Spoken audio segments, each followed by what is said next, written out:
Hello everyone, welcome back to my YouTube channel. मैं हूं आपकी दोस्त, आपकी मेंटोर साक्षी भारद्वाज। जैसे कि आपने थंबनेल में देख ही लिया होगा, हमारा आज का जो इंटरेस्टिंग जो टॉपिक है वो है हमारा केटल्स एंड हॉर्न थ्योरी।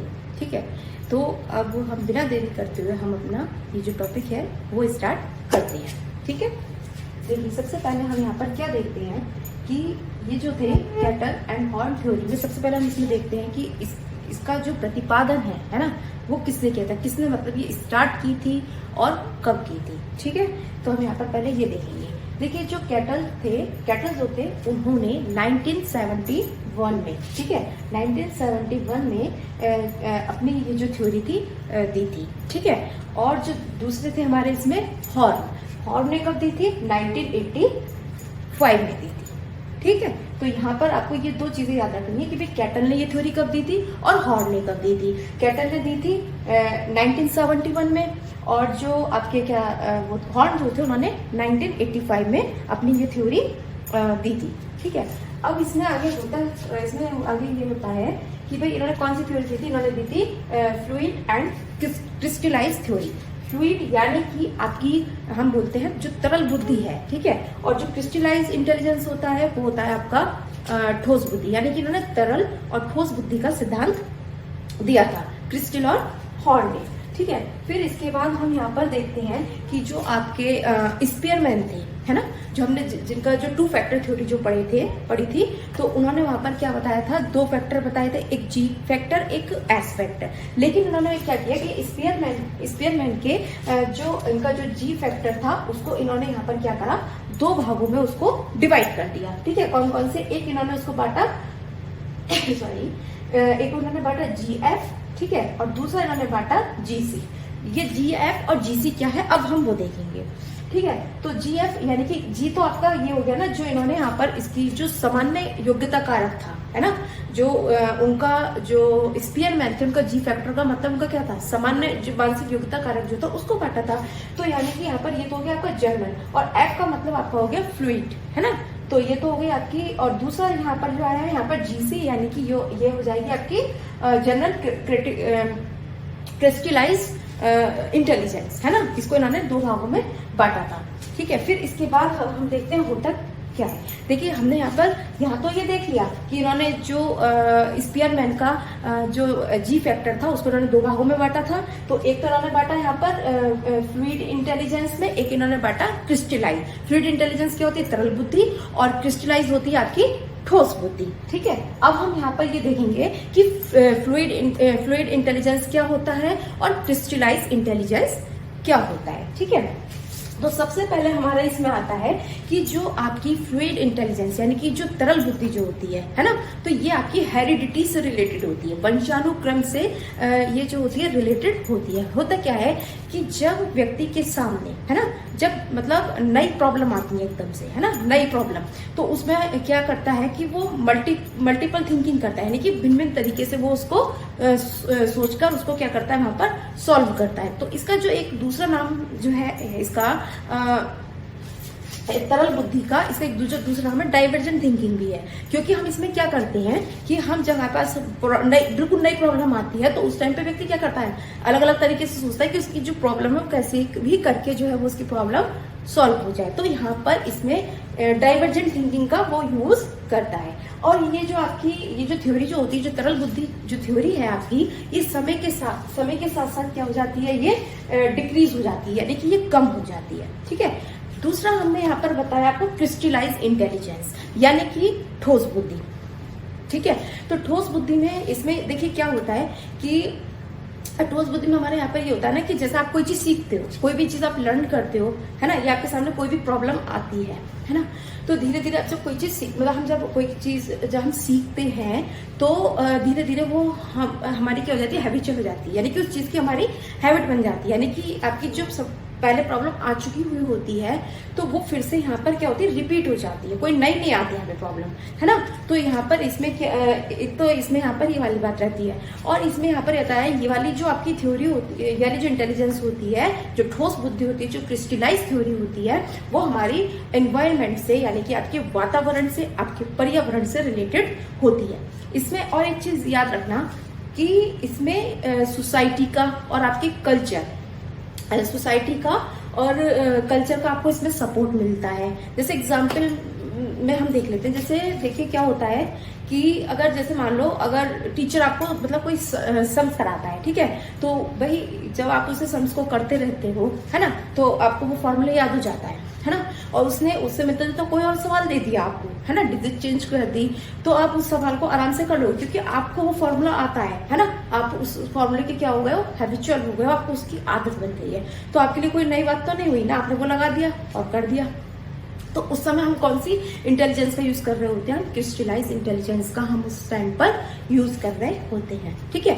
अब इसमें आप एक यहाँ पर ये भी देख सकते हैं, देखिए क्या बताइए एग्जाम्पल में बताते हैं, जैसे अब आपका जीके होता है ना, तो जीके बहुत ज्यादा इतना बड़ा, बहुत सारी चीजें होती हैं, बहुत ज्यादा होता है, बहुत ब्रॉड, है ना, बहुत ज्यादा बड़ा होता है, तो एकदम से हम उसे याद नहीं करते, तो लोग क्या करते हैं भाई किसी भी चीज को याद करने के लिए ट्रिक बना लेते हैं, है ना, ट्रिक बना लेते हैं, तो जिससे कि बच्चे को क्या है वो आसानी से चीजें याद हो जाती हैं, ठीक है। जैसे अब यहाँ पर आप देख सकते हैं, जैसे मैथ्स वगैरह आपका होता है, तो उसमें ट्रिक भी, मतलब जैसे आपको ट्रिक क्यों बताते हैं, क्योंकि आप जो सवाल है, जो आपका जो सम है, कम समय में आप कर लो, क्योंकि आपके एग्जाम में इतना टाइम आपके पास होता नहीं है ना, तो ट्रिक बता देते हैं। तो जब आप जाकर जब आपके एग्जाम में कोई सम्स आता है ना, और जो आप कर चुके हुए होते हो, है ना, प्रैक्टिस कर चुके हुए होते हो, उस ट्रिक का यूज, तो जो आपने अपने टीचर से सीखा या अपने भाई से सीखा, बहन से सीखा, जिससे भी आपने पढ़ा, तो आप क्या करते हैं उस ट्रिक का ही आप यूज कर देते हैं अपने एग्जाम में। तब आप उस समय कौन सी इंटेलिजेंस का यूज करते हैं, उस समय हम क्रिस्टलाइज इंटेलिजेंस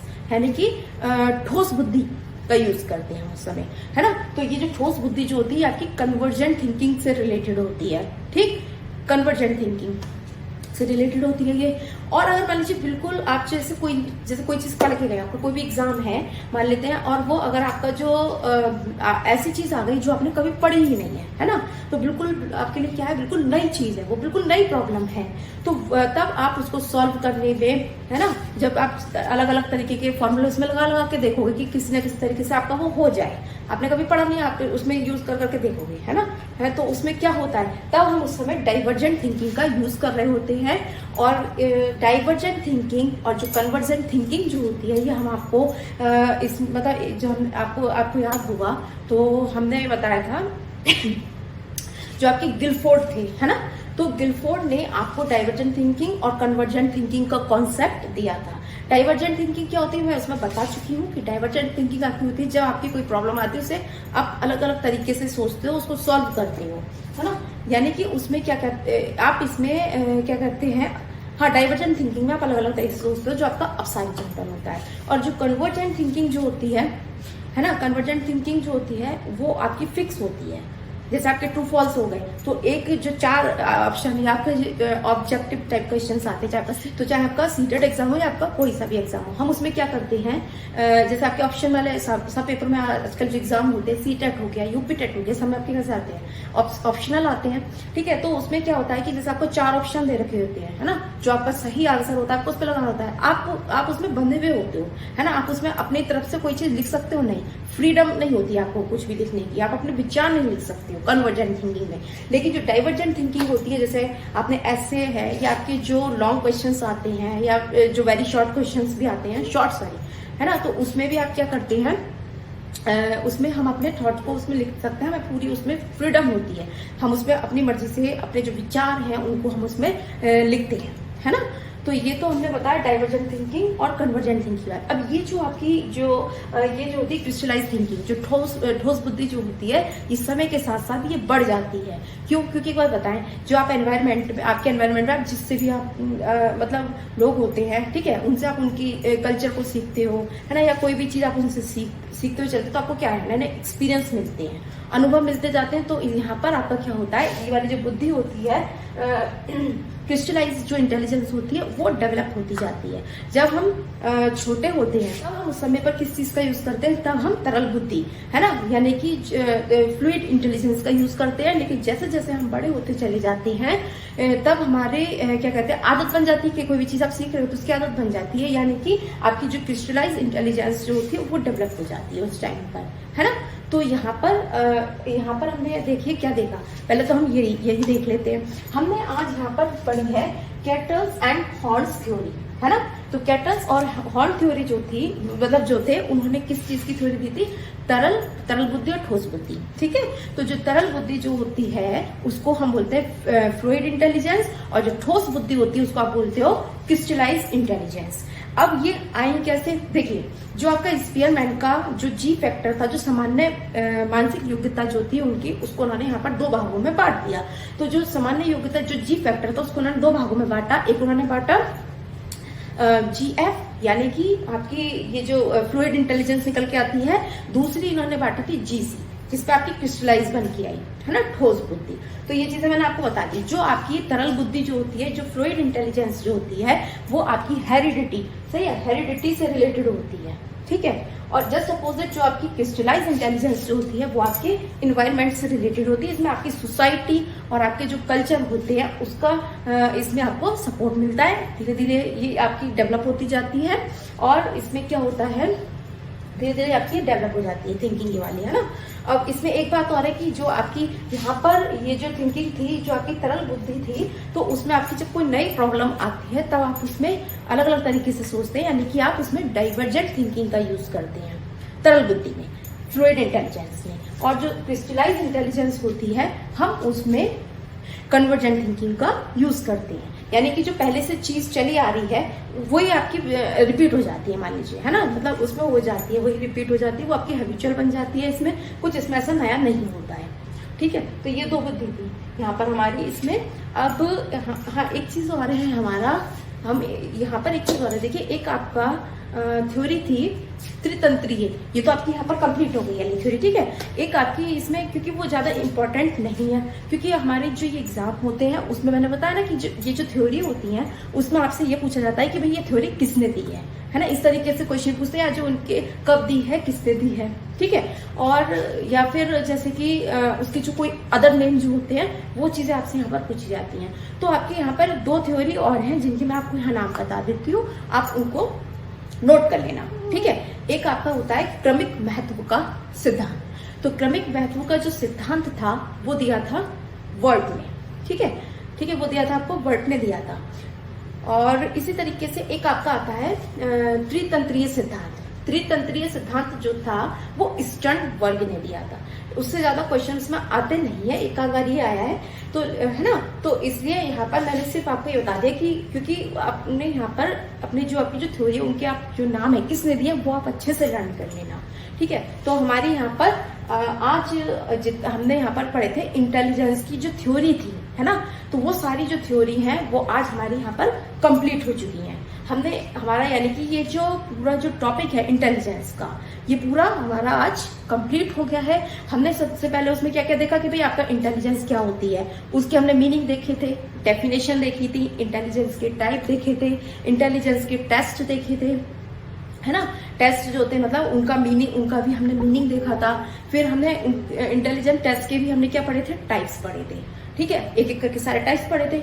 उसके बाद हमने इंटेलिजेंस की थ्योरी ली, थ्योरी को मतलब पढ़ा। तो सारी जो थ्योरी यानी कि आपका ये जो टॉपिक है आज ये हमारा कंप्लीट हो गया है। ठीक है, तो अब हम अपना आज का ये जो वीडियो है यहीं पर क्लोज करते हैं। ये जो टॉपिक है खत्म ही हो गया है, तो हम अपना आज का ये जो टॉपिक है यहीं पर क्लोज करते हैं। और अगर आपको मेरे पढ़ाने का तरीका अच्छा लगा हो तो मेरे चैनल को सब्सक्राइब कीजिए और मेरी वीडियो को लाइक कीजिए और इसको इतना ज्यादा शेयर कीजिए ताकि ये उन लोगों तक पहुंच सके, उन स्टूडेंट्स तक पहुंच सके जिनको CTP यानी कि साइकोलॉजी समझ में नहीं आती है, या जिनको साइकोलॉजी या CTP से डर लगता है। अगर आपका कोई भी डाउट हो या कोई भी क्वेरी हो तो आप मेरे से कमेंट बॉक्स में जाकर के पूछ सकते हैं। तो मिलते हैं नेक्स्ट वीडियो में न्यू टॉपिक के साथ, तब तक के लिए बाय बाय, टेक केयर।